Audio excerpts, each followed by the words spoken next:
Está ótimo, meu pastor. Muito obrigado. Bendito é o nome do Senhor Jesus Cristo. Amém? O Espírito Santo nos auxilie, vem nos socorrer mais uma vez em nome de Jesus. Glória a Deus. Estava com saudade de vocês. Amém? Você não pode mentir, está dentro da igreja. Quem estava com saudade de mim, levanta a mão. Amém. Glória a Deus. Pode assentar em nome de Jesus. Lembrando você que nós estamos tratando sobre a administração eclesiástica.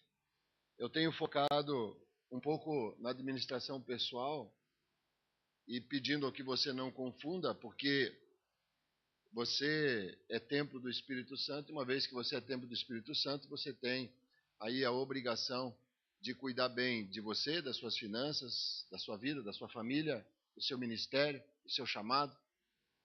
E tudo isso precisa ser administrado. Nós precisamos administrar todas as coisas da nossa vida, inclusive o nosso chamado, por que não? Não é verdade? Então há muitas pessoas que erram no seu chamado porque não sabem administrar o seu chamado. Por exemplo, não se mistura a administração pessoal com a administração da igreja. Quando a pessoa não compreende esse princípio, a pessoa cai num erro muito grande. Eu conheci homens de Deus usados poderosamente por Deus em cura e milagre, mas que não sabiam administrar sua vida pessoal. Por esse motivo acabaram caindo em condenação e laços do diabo. Porque a pessoa acaba trocando o seu dom por dinheiro. Porque não sabendo administrar a sua vida pessoal, as pessoas têm uma tendência de se deslocar do centro da vontade de Deus para aquela que não é a vontade de Deus. Então você, como obreiro da casa de Deus, como pastor, como ministro, não importa o cargo que você use, ou até mesmo a sua vida pessoal, você tem a obrigação de administrar muito bem a sua vida, a sua família, o seu chamado, enfim, todas as áreas da sua vida, é uma obrigação sua como crente. Nós não compreendemos esse princípio e por pecarmos nesse princípio, acabamos pagando um alto preço por causa disso. Nós temos que entender isso. Você precisa sair dessa escola bíblica entendendo isso, que você necessita saber administrar a sua vida. Você precisa saber. Eu tenho comentado que eu quero que Deus mande pessoas ricas para a minha igreja. Não por causa do dinheiro delas, mas porque elas precisam de salvação. Amém? Mas mais do que Deus mande pessoas ricas para a minha igreja, eu quero que Deus enriqueça as pessoas que já estão na minha igreja. Amém? Ou você não quer ser rico? Quem não quer ser rico, vem aqui, eu quero fazer uma oração para uma oração por você. Não é verdade? Ah, pastor, eu gosto tanto de passar necessidades, né? Eu já gosto de sofrer, pastor, né? O dia que eu não sofro, eu pego o martelo e bato no meu dedão, porque já gosto de sofrer, né? Claro que não. Mas a Bíblia fala isso, que o povo sofre, porque o povo rejeita o conhecimento. E a igreja, ela não sofre porque rejeita o poder, e ela não sofre porque rejeita Jesus. Ela sofre porque rejeita o conhecimento. Então, que você possa aplicar esses princípios na sua vida, entendendo que você é a igreja de Jesus sobre a terra e você tem que ter exemplo para dar para as pessoas. E você precisa compreender isso em todos os sentidos. Amém? Esse é o nosso objetivo nesses dias. Eu gostaria que você aí abrisse conosco, nós estamos na página 4, né, da nossa apostila, e eu quero falar um pouquinho para você nessa tarde sobre crítica. Quando nós entendemos a questão da administração pessoal, administração igreja, administração seja ela em qual nível que nós possamos abordar, eu tenho que entender que eu sempre vou sofrer crítica. E um grande problema é quando nós não sabemos administrar as críticas que sofremos. Conta-se a história que um homem estava andando, puxando um burro e com uma criança em cima, um jovem. Quando ele passa por uma casa, as pessoas da casa olham e criticam e dizem: poxa vida, Que absurdo, né? Um senhor de idade puxando o burro com o menino em cima. Isso não pode. Ele escutou, falou, tranquilo, fácil de resolver. Desceu do burro, pôs o menino para puxar o burro e continuaram a viagem. Chegou ali na frente, uma outra pessoa olhou e disse, que absurdo, um senhor de idade, né, pondo uma criança para puxar o burro. Ele olhou, falou, não, fácil de resolver, desceu do burro, ele e a criança, né, o jovem, começaram a puxar o burro. Foram um pouquinho mais para frente, ali na frente passaram por outra casa, as pessoas olharam e disseram, mas já são burro, porque com um burro desse, eles deviam estar em cima e não puxando o burro. Eles pegaram e disseram, tranquilo, e continuaram essa caminhada. Quando passaram pela outra casa, os dois carregavam o burro nas costas. Então, o problema da crítica é o que você faz com ela. Amém? Rapaz, crítica você vai receber toda hora, todo momento. E o problema é que as pessoas, quando começam a administrar a sua vida, presta atenção no que eu vou te dizer agora. Quando você começa a administrar a sua vida, quando você começa a administrar o seu chamado, por exemplo, eu tenho chamado, ótimo, o que eu preciso para aperfeiçoar o meu chamado? Eu começo a administrar o meu chamado. O que eu preciso fazer para alcançar os meus objetivos? E quando você traça isso e começa a colocar o teu planejamento em prática, as pessoas vão criticar. Por exemplo, coitado, trabalha o dia inteiro e agora toda noite lá na igreja estudando. Judiação dele. Né? Um sábado à tarde, em vez de estar dormindo, está lá escutando uma escola bíblica. Sempre que nós queremos melhorar a nossa vida, cuidado, as críticas vão vir. Isso em qualquer área da sua vida. Então você precisa receber a crítica sim. Detalhe, observar se a crítica tem fundamento. Porque às vezes as críticas têm fundamento. Às vezes as pessoas gritam demais. E a pessoa vem e faz uma crítica, e aquela crítica não é mas é para que haja uma melhoria na vida da pessoa. Meu irmão, se você falar um pouquinho mais baixo, melhora, dói os ouvidos. Então você para um pouco, diz, eu grito. Poxa, então o que eu tenho que fazer? Vou baixar o meu tom de voz.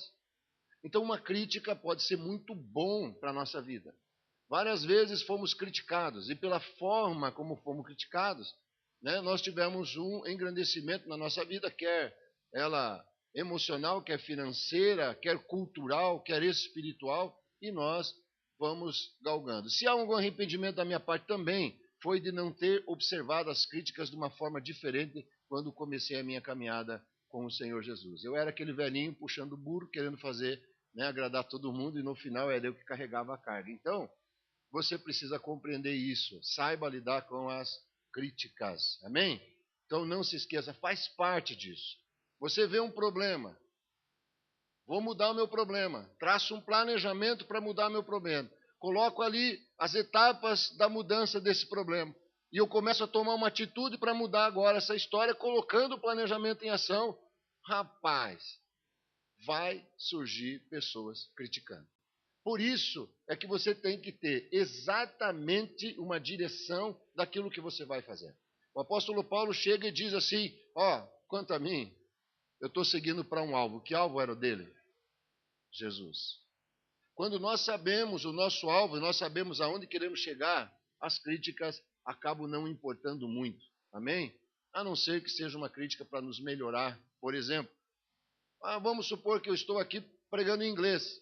Termina a pregação, o pastor só me chama um canto. Pastor, o negócio é o seguinte, não me leve a mal. Mas o senhor falou uma palavra, aquela palavra tem duplo sentido. Na próxima vez o senhor pode corrigir, tirar isso ou usar um outro e tal. O senhor pode melhorar uma coisa, o seu sotaque torna algumas palavras incompreensíveis e tal. Eu sugiro que o senhor melhore. Uma crítica, o quê? Construtiva. Agora eu posso pegar isso e transformar isso em um planejamento para a minha vida, ou seja, eu vou melhorar meu inglês. Ou então, eu posso pegar isso e colocar uma carga sobre mim. O pastor Saulo não gosta de mim. Ele não vai. É fácil para ele criticar que sabe falar inglês. Em vez de vir me dar aula, ele vem falar isso. Então, o que você faz com as críticas é que é o problema. porque elas vão vir a toda hora na sua vida. Quer por uma intenção boa, quer por uma intenção má, mas elas vão vir, então não esqueça isso, né? Quero falar sobre os focos da nossa administração. O foco da administração ela pode ser tanto um foco mundano como um foco espiritual. Não entenda mundano no sentido pecaminoso, né? Quando a gente fala mundano, a pessoa imediatamente traz isso para uma linha de pecado. Eu quero falar para você na questão mundano, é aquilo que o mundo usa. Amém? Não no sentido de pecado. Ai, pastor, misericórdia. Não. E que você entenda isso. Então nós trazemos algo que o mundo usa e algo que nós devemos analisar que a igreja deve usar, né? Então nós colocamos isso. Vale ressaltar o diferencial que entre elas, né, é o foco de cada uma. Devemos então verificar se o nosso foco de trabalho administrativo está voltado para o alvo correto e corrigir se for necessário. Quando o nosso foco de trabalho está errado, seremos confrontados por ele, chegando mesmo à impossibilidade de continuarmos com o nosso chamado. Lembre que eu posso e devo usar os meios do mundo, desde que lícitos, mas o meu foco deve ser sempre o espiritual. Devemos sempre procurar agradar a Deus. Então ali nós temos alguns exemplos de foco de administração do mundo, e na sua apostila você pode ver, né? E também foco da administração espiritual. Não vamos falar sobre todos eles, apenas um exemplo rápido, né? Uma foco da administração do mundo. O mundo ele gira em torno do dinheiro. Quando você fala em administração a nível mundo, a nível empresas, a nível negócios, a nível investimentos e por aí afora vai, o foco sempre vai ser o lucro. Amém? Quando você estiver analisando a sua vida de uma forma financeira e você quer melhorar e tal, você deve utilizar isso. Agora, quando você trata isso a nível chamado, você deve repensar um pouco. Como assim, pastor? Porque, veja bem, quando você abraça o chamado, você já não pode mais ter como foco da sua vida administrativa, pessoal, o dinheiro. Vocês estão entendendo a diferença? Amém? Glória a Deus. Porque, veja bem, nem todo mundo foi chamado para pastorear, ou foi? Não, a Bíblia diz que não. Então, poxa vida, aqueles que não foram chamados para pastorear, foram chamados para ganhar. Mas ganhar vidas, ganhar almas e também ganhar dinheiro. Não é pecado ganhar dinheiro, amém? Ai, pastor, estou pecando. O que você fez, irmão? Eu ganhei 1 milhão. Ai, meu Deus. Não é. O nosso foco, o que fazemos, a nossa maneira, aquilo que vemos em determinados momentos é que acaba mudando toda a nossa história. Então, quando a pessoa assume o seu ministério como chamado pastoral, por exemplo, ele muda o foco. Então, é isso que nós estamos falando. Não é errado. Agora, em determinado momento da nossa vida, se nós aplicarmos, acaba se tornando errado. Por isso que colocamos que às vezes é insustentável. O que isso quer dizer? Quer dizer que se você, como pastor, foca a tua razão administrativa, quer igreja, quer pessoal, quer familiar, no dinheiro, no ganho, no resultado de dinheiro, você pode tornar o teu ministério insustentável ao ponto de um tempo você ter que abandonar o seu ministério, porque você não vai entender isso e você não vai conseguir. Várias pessoas dizem assim, meu sonho é ser pastor, né? Boa coisa você quer, mas você não sabe o peso que isso traz sobre a tua vida. Não é verdade? Então, que você possa entender bem isso na sua vida pessoal, para que você possa saber colocar, administrar, arrumar, reordenar a sua vida e colocar o foco certo, né? Por exemplo, o foco lá no mundo é produção. Ou seja, eu devo produzir o máximo que eu posso com o mínimo custo para que eu tenha o maior o quê? Lucro. Quanto eu mais produzir, menos gastar, mais eu ganho. Já numa questão espiritual, o foco já não é mais a produção. Já que o meu foco não é o dinheiro, também não é a produção em si. Ou seja, a Bíblia diz que uma alma vale mais o quê? Que o mundo inteiro. Então, se eu ganhei uma alma, eu já atingi a minha cota. Vocês estão entendendo? Já não é uma questão de produção. Glória a Deus se eu ganhar 10, se eu ganhar 20, se eu ganhar 100, se eu ganhar 1000. Mas o foco já não é mais aquele. Amém? Aí você pode ver também outros focos, né, espirituais, por exemplo, fé, oração, unção, o amor, né, a palavra de Deus, o caráter, né, condição espiritual e assim por diante, orientação, relação. Então, quantas são as pessoas, por exemplo, que são cristãs que não têm foco de oração? Eu conheço pessoas que só oram na frente do pastor. aí o seu foco administrativo está errado. Porque na hora que ela precisar e estiver longe do pastor, você tem que estar preparado para o reino espiritual longe do seu pastor. Porque estando com Deus, aonde você estiver, você é a maioria. Entenderam? Então você tem que centralizar e saber administrar isso muito bem. Eu quero também aproveitar e falar sobre responsabilidade. Nós entendemos uma responsabilidade sobre nossa vida, né? E Mateus 25, 14 e 15 fala sobre isso.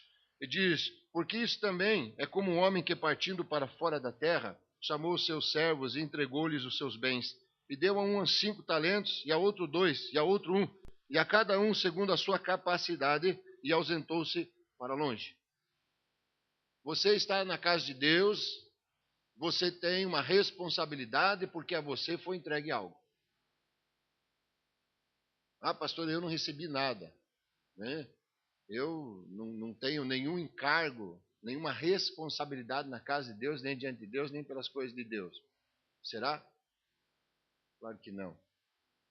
Não importa. Talvez, que nem o pastor Antônio comentou, a ele a responsabilidade, aquilo que Deus deu, é milhões. A outro, 6.000. Mas tanto um como o outro tem responsabilidade diante de quem? De Deus. Então a responsabilidade existe, quer você queira, quer você não queira.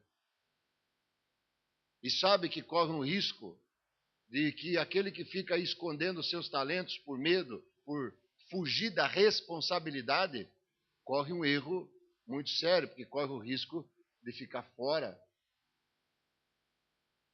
Então você tem que cuidar muito com isso, né? Você tem que cuidar muito com isso e você tem que entregar. Todo mundo tem responsabilidade diante de Deus. Não importa a quantidade do que você recebeu, mas sim o que você apresentará diante do seu Senhor, quando lhe for pedido contas do que lhe foi entregue. Existem obreiros que, por acharem ser pouco o que fazem, não entregam ao Senhor o seu melhor, o esperado deles. Outro dia, chegaram pessoa ali na igreja e eu realmente fiquei olhando uma jovem senhora e havia uma necessidade ali na igreja de limpar o chão. Havia acontecido algo, né? E houve algo ali e ela precisava limpar o chão e eu fiquei observando. Você já viu alguém limpar o chão cantando e louvando a Deus? Rapaz, se isso mexeu com o coração de uma pessoa cheia de defeitos igual eu, você acha que não mexeu com o coração de Deus? Ah, mexeu. Não importa o que você faz, mas sim como você faz. Amém? Não é o que você faz. Ah, Deus gosta mais do pastor porque ele prega do que de mim que cuido da porta. É verdade isso? Mas claro que não é verdade. Agora, se o pastor vem aqui e prega de qualquer jeito, emburrado, de má vontade, não está fazendo aquilo com amor, e a pessoa está cuidando da porta, cumprimentando, sorrindo, abraçando, fazendo aquilo com amor, quem é que está justificado diante de Deus?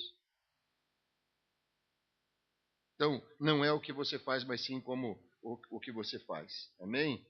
E existem outras pessoas dentro da igreja que reclamam muito por serem cobrados pelas coisas. Mas a Bíblia diz assim: aquele que mais for dado, mais será o quê? Cobrado. Eu quero fazer uma pergunta para você, que talvez precise você pensar um pouquinho. Às vezes as pessoas acreditam mais em você do que você mesmo. O teu pastor acredita mais em você do que em você mesmo acredita. Me diga uma coisa, alguém vai pedir para um cavalo voar, por exemplo? Não. Claro que não. Só louco vai chegar para um cavalo e dizer voe. Mas para uma águia, claro que vai dizer voe, filha. Você não tá aqui, você não foi feito para ficar aqui na terra. E daí começa a jogar para cima, né? E a águia dá uma olhada e diz: esse cara tá louco me jogando para cima, eu vou me machucar e não sei mais o quê. Não. Segundo a tua capacidade. Você é cobrado segundo aquilo que nós, pela inspiração do Espírito Santo, vemos que você pode fazer. O teu pastor não está fora da realidade. Ele está cheio do Espírito Santo. Daí, enquanto você se vê uma coisa, ele vê outra coisa em você. Por quê? Por causa do Espírito Santo de Deus que está dirigindo ele. Amém? Então, se o pastor disser voe, o que você tem que fazer? Voar, meu filho. Não vem com essa. Não, pastor, eu sou cavalo, cavalo não voa. Não, você não é. Amém? Deus sabe exatamente o que faz. Não existe ninguém no reino de Deus que não tenha um ofício, nem um chamado. O que muda de um para o outro é o modo como aceitamos nosso ofício e nosso chamado. Não existe isenção de responsabilidades. Não existe. Ninguém está isento de responsabilidade diante de Deus. Não existe. Deus vai entender se eu não ir na igreja. Deus vai entender se eu bater na minha esposa. Tá amarrado, né? Deus não vai entender, irmão. Deus espera uma conduta nossa e isso traz responsabilidades para nós. Quando você aceitou Jesus, sobre você veio uma responsabilidade. Veio um prêmio, junto com o prêmio o quê? Uma responsabilidade. Qual que é o nosso prêmio? A vida eterna. Qual que é a nossa responsabilidade? Que nós possamos conduzir outros à vida eterna. Não existe isenção de responsabilidade. Né? Eu não vou estar pedindo para abrir por causa do nosso tempo, né? Mas nós somos responsáveis pela criação de Deus, pelos mistérios de Deus, pela mensagem do Evangelho, pelos dons espirituais, pelo perdão, pelo amor, a mente, o poder, o tempo, o ponto de vista, a atitude, a fé, o dinheiro, o louvor, o ministério, o corpo, o caráter, a família. Então nós temos que entender que existe a responsabilidade sobre nós a todo momento e nós não podemos fugir da responsabilidade que nos é imposta. Amém? Nós não temos esse direito. Você não tem, eu também não. Então nós temos que entender isso e nós temos que compreender isso. Amém? Glória a Deus por isso. Eu, antes de passar para falar um pouco sobre administração de tempo, eu gostaria que você aí, junto com o teu material, você tenha um bloquinho. Amém? Amém? Nós precisamos ser rápidos por causa do nosso tempo. Dentro desse bloquinho aí, eu preciso apenas que você coloque o seu nome. Não é para avaliação, não é para nota. Eu preciso saber se você está entendendo aquilo que eu estou falando nesses dias. E eu preciso que isso seja rápido. Que você coloque em cima, né, o seu nome se você assim desejar. Se não, não há necessidade. Mas que você coloque uma necessidade, por exemplo. Então você vai criar uma necessidade. Ai, pastor, está amarrado em nome de Jesus. Então faz o seguinte, coloca, eu ganhei na loteria sozinho. Ah, não, Deus joguei. Não, ganhei uma herança. Agora eu tenho um problema, é uma necessidade, como que eu vou administrar? Não importa. Você cria aí uma necessidade e eu quero que você coloque, no mínimo, 5 linhas de planejamento para suprir essa tua necessidade. No mínimo, veja bem, 5, e eu quero que você coloque, no mínimo, uma conduta de ação. Ou seja, eu tenho 5 formas daquilo que eu preciso para suprir a minha necessidade e uma linha de ação. Só isso, nada mais que isso. É muito, não? Não? Glória a Deus. Então você pode começar. A partir de agora, 10 minutos, estaremos recolhendo para que o nosso tempo não se termine. Amém? Antes de que você possa me dar esse papel, depois eu quero estar lendo, vou estar tirando um tempo, verificando todos, para me ver se você está compreendendo aquilo que eu estou falando ou não. Amém? Os pastores estão liberados, não há necessidade de fazer, né? Mas os pastores aqui à frente, aqui, o pastor Josué, o pastor Antônio, né, o ministro, o restante eu gostaria que fizesse, mesmo sendo pastor, eu sei que há pastores aí, né, presbíteros, etc., mas eu gostaria que fizessem, amém? Para que eu veja se você está compreendendo o que você coloca, amém? Então, uma necessidade, imagine uma necessidade qualquer. Preciso cortar o meu cabelo, uma necessidade.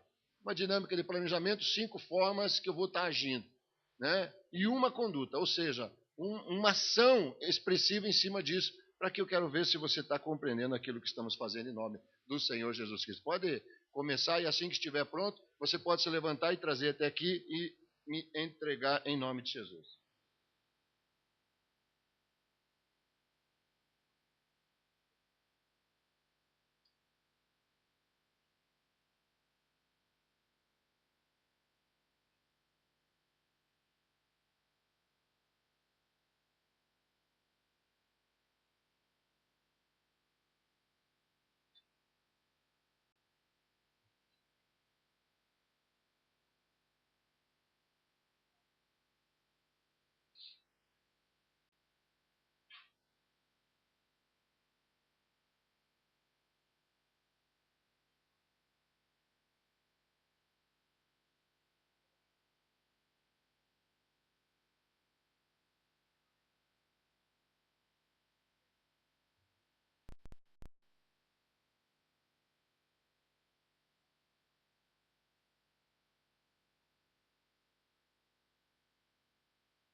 Se você terminou, você pode ir me trazendo aqui. Ir me trazendo a mim. Ok?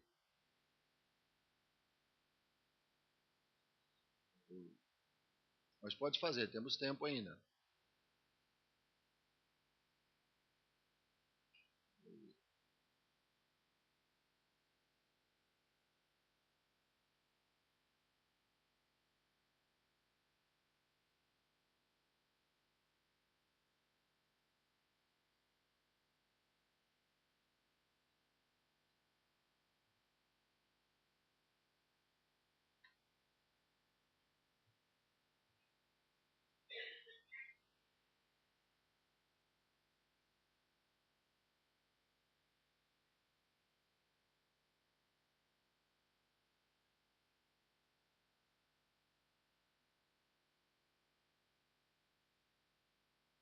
Obrigado.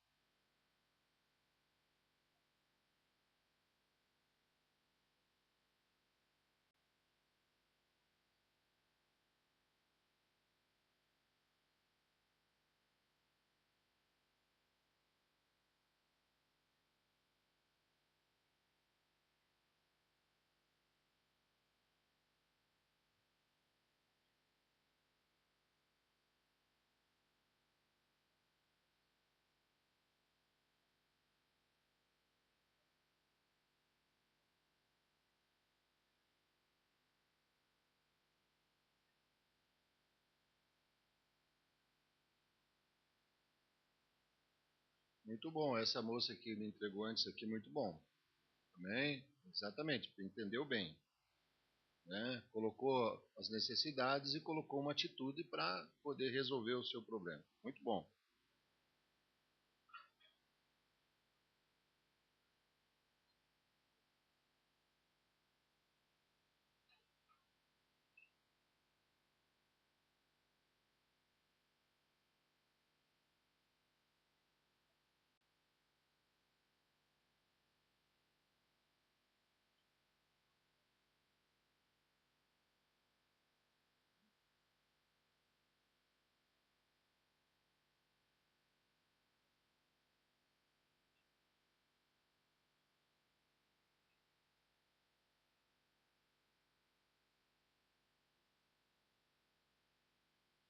Muito bom também, seja muito bom.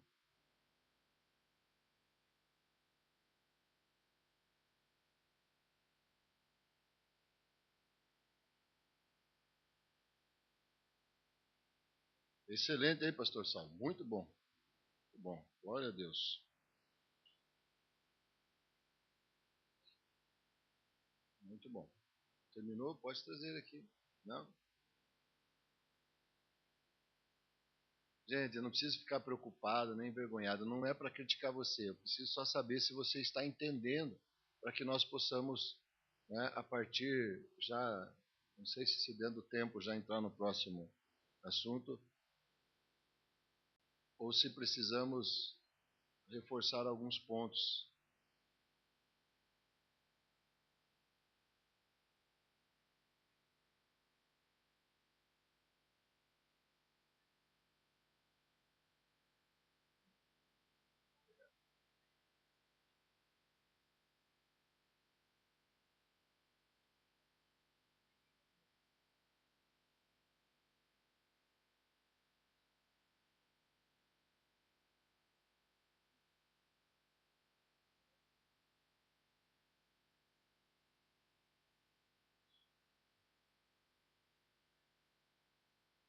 Glória a Deus, nosso tempo está encerrando, você tem 3 minutos.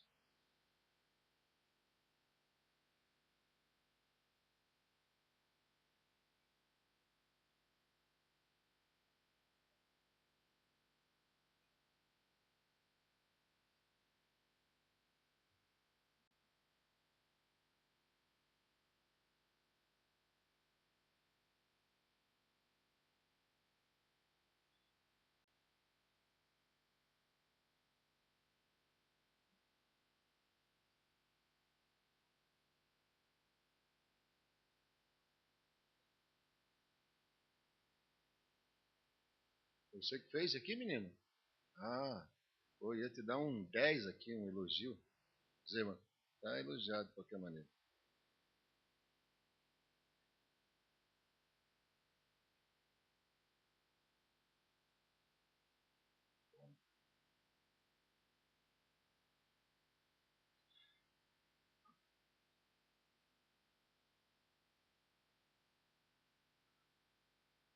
Muito bom, jovem. Muito bom, parabéns. Muito bom, excelente.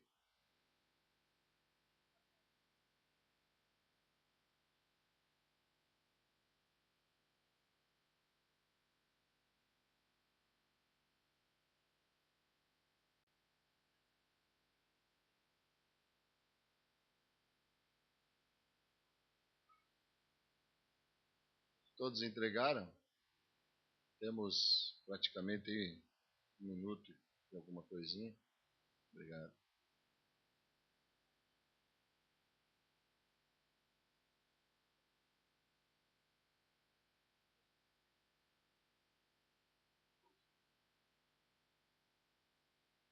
Mais alguém? Não precisa dobrar, não. Obrigado.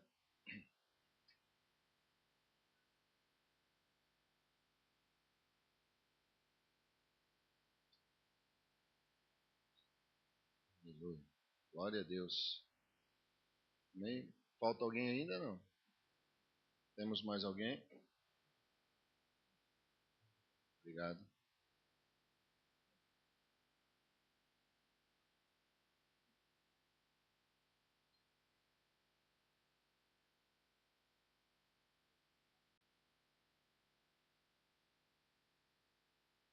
Há mais alguém?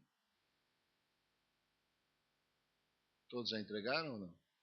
Sim, amém? Glória a Deus. Ó, eu fiquei muito feliz com você. Parabéns para você, amém? Olha a pessoa que está perto de você e diga parabéns. Você entendeu, amém? Até aqui você entendeu. Que bom. Não, fiquei muito feliz mesmo agora, né? Glória a Deus por isso, né? O pior, gente, é você vir para uma escola e não aprender nada, né? Cair sentado. Glória a Deus que você entendeu, que você compreendeu a necessidade, né? O planejamento e uma atitude em cima. Agora lembre do que nós falamos ontem. Saber o que é necessário se fazer não é tudo, ou seja, é apenas o começo da história. É preciso colocar em prática.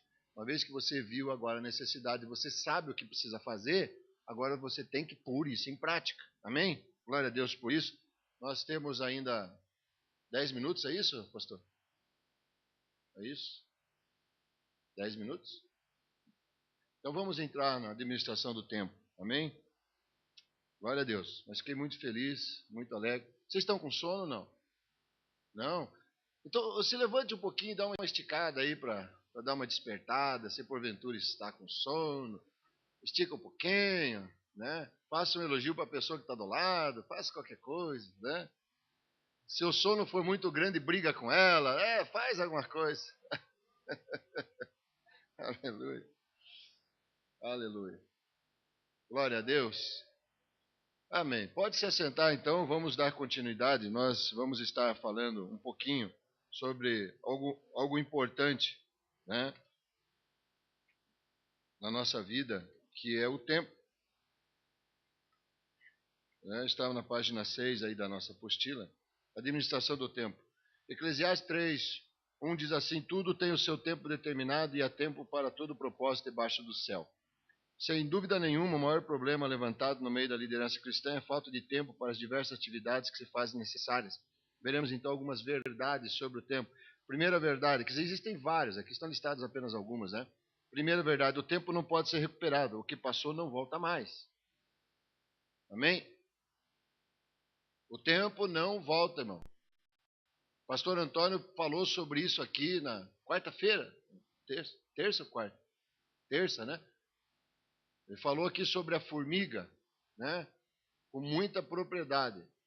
Aquilo que você deixa passar, em questão de tempo, não há mais o que fazer. Aquele tempo passou. Você pode fazer, sim. Por exemplo, eu não estudei quando era novo, mas eu tive a oportunidade de estudar depois de velho. Amém? E eu estudei depois de velho mesmo. Amém? Mas aquele tempo que passou, passou. E muitas pessoas ficam presas ao tempo. Ah, pastor, naquele tempo que a igreja era boa. Era fogo do céu todo dia e tal. Amém, irmão? Aquele tempo foi aquele tempo, agora é outro tempo. Se precisamos de fogo, então vamos fazer o fogo acender, sei lá, vamos dar um jeito. Mas agora temos que viver o tempo hoje. Porque o tempo que passou, passou. Né? O tempo de hoje de manhã já foi, não volta mais. O nosso tempo de vida não volta mais. Ninguém vai voltar a ter 18 anos, aqueles que já passaram pelos 18. Né? Foi. Né? Pastor Antônio falou ali pro Edmilson, né? De Londres. Ele falou que queria ter a idade dele, né?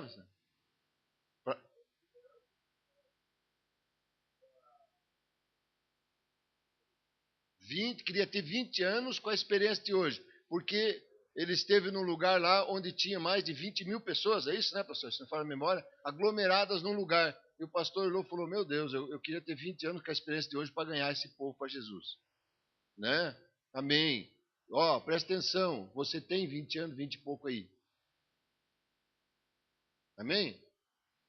Então, vá à luta, vá fazer alguma coisa.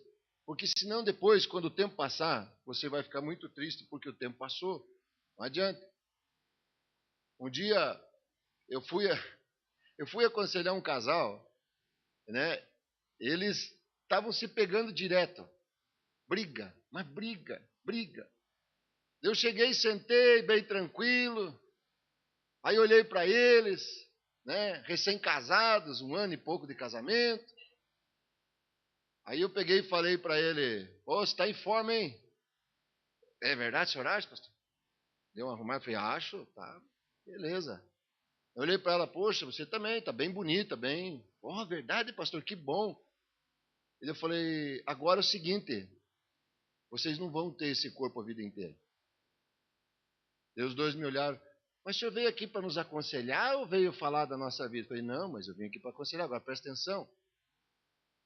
Vocês estão perdendo um tempo precioso de vocês dois brigando.